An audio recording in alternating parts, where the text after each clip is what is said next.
स्वागत आप सभी का ब्रेकिंग न्यूज चैनल में एक बार फिर से। तो आइए जानते हैं देश दुनिया की तमाम बड़ी खबरों को। पर उससे पहले आपसे निवेदन है कि आप इस वीडियो को लाइक कर दें, शेयर कर दें ताकि हमारा हौसला बढ़ता रहे। देश में कोविड-19 से संक्रमितों की संख्या 19,241 के पार। अब तक 615 ने गंवाई जान। जी हां, आपको बता दें कि विश्व के अधिकांश देशों में फैल चुके कोरोना वायरस का प्रकोप भारत में भी लगातार जारी है। कोरोना के कहर को कम करने के लिए हर एहतियात कदम बढ़ते जा रहे हैं, लेकिन संक्रमितों का आंकड़ा कम होने का नाम नहीं ले रहा। भारत में कोरोना संक्रमितों की संख्या 19,241 को पार कर चुकी। इनमें से 15,011 एक्टिव केस हैं। वहीं अब तक 615 लोगों की मौत हो चुकी, जबकि 3600 लोग स्वस्थ होकर घर जा चुके। देश में पिछले 24 घंटे में संक्रमण के 1336 और मौत के 47 नए मामले सामने आए।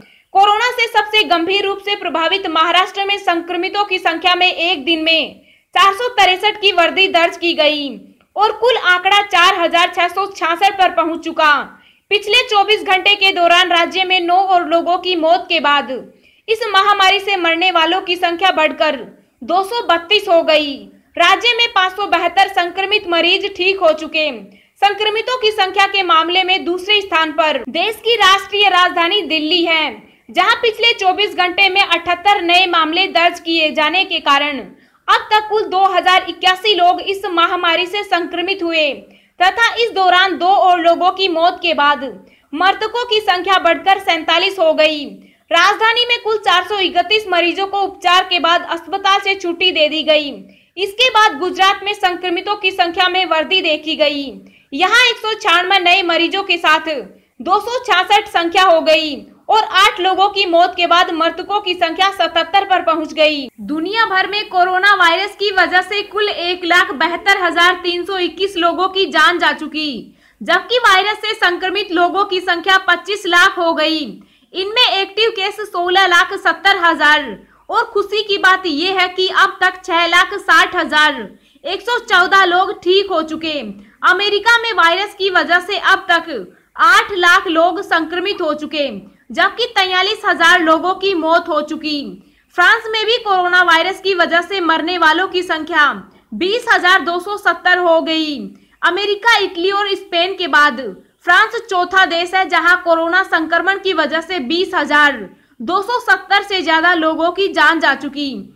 इटली में कोरोना वायरस की वजह से 24,114 लोगों की मौत हुई। स्पेन में 21,282 लोगों की अब तक जान जा चुकी। सोमवार को इटली में पहली बार कोरोना वायरस के कुल सक्रिय मामलों में गिरावट दर्ज की गई, जबकि स्पेन में पिछले 4 हफ्तों में पहली बार एक दिन में होने वाली मौतों में कमी देखने को मिली। बता दें कि स्पेन में कोरोना वायरस से संक्रमित लोगों की संख्या 2 लाख के पार पहुंच चुकी, जो अमेरिका के बाद दुनिया में दूसरे नंबर पर आता है। इसके बाद इटली में 1,81,000 से ज्यादा लोग संक्रमित हैं। अगर आप भी चाहते हैं कि भारत में फैली महामारी जल्द खत्म हो जाए, तो इस वीडियो को एक लाइक जरूर करें। गरीब भूखे मर रहे, चावल से सैनिटाइजर बना, अमीरों की मदद हो रही। जी हां, आपको बता दें कि कांग्रेस के पूर्व अध्यक्ष राहुल गांधी ने मंगलवार को एक मीडिया रिपोर्ट का हवाला देते हुए आरोप लगाया कि देश में गरीब भूखे मर रहे हैं। उनके हिस्से के चावल से सैनिटाइजर बनाकर अमीरों की मदद की जा रही है। उन्होंने यह सवाल भी किया कि आखिर देश का गरीब कब जागेगा।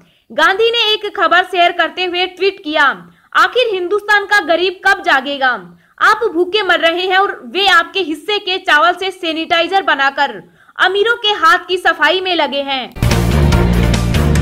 भारतीय रेलवे का बड़ा ऐलान, दिल्ली पुलिस को देगी हर दिन 10,000 पानी की बोतल। जी हां, आपको बता दें कि देश भर में लॉकडाउन लागू है। ऐसे में लोग अपने घरों में सुरक्षित रहें, शहर में अपराध कम हो। लोगों की सुरक्षा के लिए मैदान में पुलिस बल दिन रात तैनात है। ऐसे में लोगों की सेवा में जुटी पुलिस के लिए रेलवे ने बड़ा ऐलान किया। पीआईबी की रिपोर्ट के मुताबिक दिल्ली पुलिस के कोविड-19 से लड़ रहे पुलिस के जवानों के लिए 10,000 पानी की बोतल हर दिन उपलब्ध करवाने का फैसला किया। रेलवे विभाग प्रत्येक दिन इस तरह से तपती गर्मी में तैनात पुलिस के जवानों को पीने का पानी उपलब्ध करवाएगी। बता दें कि रेलवे की ट्रेन भले ही पटरी पर न दौड़ रही हो, लेकिन रेलवे विभाग लगातार काम कर रहा है। लॉकडाउन में रेलवे द्वारा रेल कर्मियों को मास्क, सैनिटाइजर सहित अन्य सुरक्षात्मक किट उपलब्ध करवाने की दिशा में कार्य करते हुए 14 अप्रैल से अब तक 55,263 मास्क और 6,408 लीटर सैनिटाइजर तैयार किए जा चुके। इसके अलावा कोच फैक्ट्री में आइसोलेशन वार्ड भी बनाने का काम जारी है। कोविड-19 के कारण लॉकडाउन के दौरान देश भर के लगभग 300 स्थानों से भोजन का वितरण किया गया। प्रतिदिन हजारों लोगों को गर्म पका भोजन खिलाने के लिए विभिन्न भारतीय रेल संगठन एक साथ मिलकर काम कर रहे हैं। मौजूदा समय में देश भर में लगभग 300 स्थानों पर प्रतिदिन औसतन लगभग 50,000 लोगों को आरपीएफ द्वारा भोजन दिया जा रहा है। भोजन कागज प्लेट के साथ और रात का भोजन पैकेट में वितरित किया जा रहा है और साथ ही सोशल डिस्टेंसिंग का भी ख्याल रखा जा रहा है। अगर दोस्तों आप चाहते हैं कि कोरोना वायरस भारत में जल्द खत्म हो जाए तो कमेंट बॉक्स में जय हिंद जय भारत लिखना मत भूलिएगा। कोरोना संकट काल में दिल्ली वालों के लिए खुशखबरी, मिलती रहेगी मुफ्त बिजली। जी हां, आपको बता दें कि कोरोना वायरस के संकट काल में दिल्ली सरकार ने आम जनता को बिजली बिल से मिलने वाली राहत को जारी रखने का ऐलान किया। दिल्ली वालों को बिजली बिलों में मिलने वाली सब्सिडी जारी रहेगी। बता दें कि दिल्ली के मुख्यमंत्री अरविंद केजरीवाल सरकार ने सोमवार को फैसला किया कि चालू वित्तीय वर्ष में उपभोक्ताओं को 200 यूनिट तक मुफ्त में बिजली मिलती रहेगी। इसके लिए पहले की तरह दिल्ली सरकार बिजली वितरण कंपनियों के होने वाले खर्च की भरपाई सब्सिडी से करेगी। दिल्ली सरकार के आदेश के मुताबिक 200 यूनिट तक मुफ्त में बिजली उपभोक्ताओं को मिलना जारी रहेगी। वहीं 400 यूनिट तक बिजली खर्च करने पर 50% की छूट मिलेगी। इसके अलावा अदालतों में भी वकीलों के चेंबर में घरेलू दर पर ही बिजली उपलब्ध करवाई जाएगी। गहलोत सरकार का आदेश, दवा विक्रेता बिना पर्ची के खांसी जुकाम बुखार की दवा ना दें। जी आपको बता दें कि राजस्थान में कोरोना के मामले तेजी से बढ़ रहे हैं। कोरोना से निपटने के लिए राज्य सरकार ने मेडिकल स्टोर वालों को बिना पर्ची के खांसी जुकाम बुखार और गले में खराश की दवा न देने का आदेश दिया। इस बाबत सरकार ने आदेश जारी करके कहा है कि अगर कोई दवा खरीदने आता है तो पर्ची पर दें और उसका नाम, पता और फोन नंबर लिखकर विभाग को सूचित करें। ऐसा देखने में आया है कि कुछ लोग जांच के डर से दवा विक्रेताओं के पास से दवा लेकर खा रहे हैं। साथ ही आपको बता दें कि राजस्थान के मुख्यमंत्री अशोक गहलोत ने प्रधानमंत्री नरेंद्र मोदी पर हमला बोलते हुए कहा कि फ्लाइट चलने वालों के लिए फ्लाइट बंद करने से पहले 4 दिन का समय दिया, लेकिन मजदूरों के लिए रात को 8 बजे आकर लॉकडाउन का ऐलान कर दिया। उन्होंने कहा कि मजदूरों को समय नहीं दिया गया। देश भर में जो मजदूर जहां फंसे हैं वहां से आने चाहिए और जो जहां जाना चाहते हैं वो जाने चाहिए। 2020 के अंत तक चीन के डॉक्टरों को कोरोना वायरस का टीका लगाने की प्लानिंग। जी हां, आपको बता दें कि चीन की देश के चिकित्सकों को इस साल के अंत तक कोरोना वायरस का टीका लगाने की योजना है, ताकि किसी भी आपात स्थिति से निपटने के दौरान उनकी रक्षा हो सके। स्वास्थ्य अधिकारियों ने यह जानकारी दी। चीन के राष्ट्रीय स्वास्थ्य आयोग ने बताया कि चीन में एक दिन कोविड-19 संक्रमण के 11 नए मामलों की पुष्टि हुई और एक भी संक्रमित व्यक्ति की मौत नहीं हुई। चीन में अब तक संक्रमण के कुल मामले बढ़कर 82,758 हो गए हैं। व्हाट्सएप को मिला अपडेट, अब एक साथ 8 यूजर्स ग्रुप में कर सकेंगे ऑडियो और वीडियो कॉल। जी हाँ, आपको बता दें कि इंस्टेंट मैसेजिंग ऐप व्हाट्सएप अपने यूजर्स के चैटिंग अनुभव को बेहतर बनाने के लिए लगातार नए नए फीचर जारी करता रहता है। अब इस कड़ी में व्हाट्सएप ने एंड्रॉइड और iOS बीटा वर्जन के यूजर के लिए अपडेट जारी किया। इस अपडेट के तहत एक साथ 8 यूजर्स ग्रुप में ऑडियो और वीडियो कॉल कर सकेंगे। अब बीटा वर्जन पर एक साथ 8 यूजर्स ग्रुप में ऑडियो और कॉल कर सकेंगे। रिपोर्ट के अनुसार व्हाट्सएप जल्द इस अपडेट को स्टेबल यूजर के लिए पेश करेगी। इस अपडेट के जरिए एक बार में 8 मेंबर्स ग्रुप में वीडियो और ऑडियो कॉल कर सकेंगे। वहीं इससे गूगल डुओ और जूम ऐप को कड़ी टक्कर मिलेगी। कोरोना संकट के बीच नापाक हरकत, इमरान ने निगरानी सूची से हटाए 1800 आतंकियों के नाम। जी हां, आपको बता दें कि दुनिया जहां इस समय कोरोना वायरस से लड़ने में व्यस्त है, वहीं पाकिस्तान अपनी नाकाम हरकतों से बाज नहीं आ रहा। इमरान खान के नेतृत्व वाली सरकार ने 1800 आतंकियों को चुपके से निगरानी सूची से हटा दिया, जिसमें मुंबई हमलों का मास्टरमाइंड और कमांडर जकी उर रहमान भी शामिल है।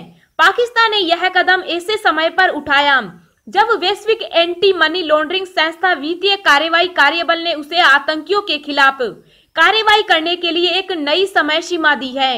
इमरान सरकार के निगरानी सूची से आतंकियों के नाम हटाने की जानकारी अमेरिका के न्यूयॉर्क में स्थित नियामक प्रौद्योगिकी कंपनी Castellum.al ने दी है।